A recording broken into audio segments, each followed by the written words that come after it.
Hello বন্ধুরা, তোমরা সবাই কেমন আছো? আশা করি তোমরা সবাই ভালো আছো। তোমরা তো জানো যে ট্রেনের যে লোকোমোটিভ বা ডিজেল ইঞ্জিনগুলা, ট্রেনের যে বগিগুলা বা কোচগুলোর সাথে কিন্তু আগে কিন্তু ম্যানুয়ালভাবে লাগানো হতো।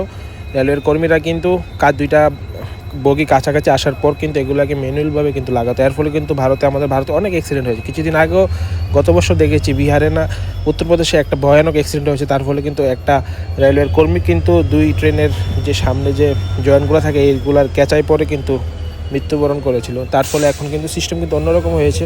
এখন কিন্তু এগুলো অটোমেটিক লাগানো হয়। তোমরা এই ভিডিওতে দেখবে কীভাবে লাগানো হয়। ভিডিওটা তোমরা শেষ পর্যন্ত দেখো। এই যে বন্ধুরা, এখন দেখছো তোমরা ভিডিওতে লোকোমোটিভ ডিজেল ইঞ্জিনের লকটা কিন্তু রেলের কর্মীটা কিন্তু খুলে দিয়েছে। এখন কিন্তু অটোমেটিক ট্রেনটা যখন লোকোমোটিভ ইঞ্জিনটা যখন সামনের পোস্টের দিকে আগাবে তখন কিন্তু এটা অটোমেটিক লেগে যাবে। এখন তোমরা দেখতে থাকবে অটোমেটিক এটা কীভাবে লেগে যায়। তো বন্ধুরা, এখন তোমরা দেখবে লোকোমোটিভ ডিজেল ইঞ্জিনটা কিন্তু সামনের দিকে এগুচ্ছে। এখন কিন্তু এইগুলো কিন্তু অটোমেটিক এটা খাপে খাপ মিলে অটোমেটিক লেগে যাবে। এখনই তোমরা দেখতে পারবে, এখনই কিন্তু অটোমেটিক লেগে যাবে। এই যে দেখলে অটোমেটিক লেগে গেছে।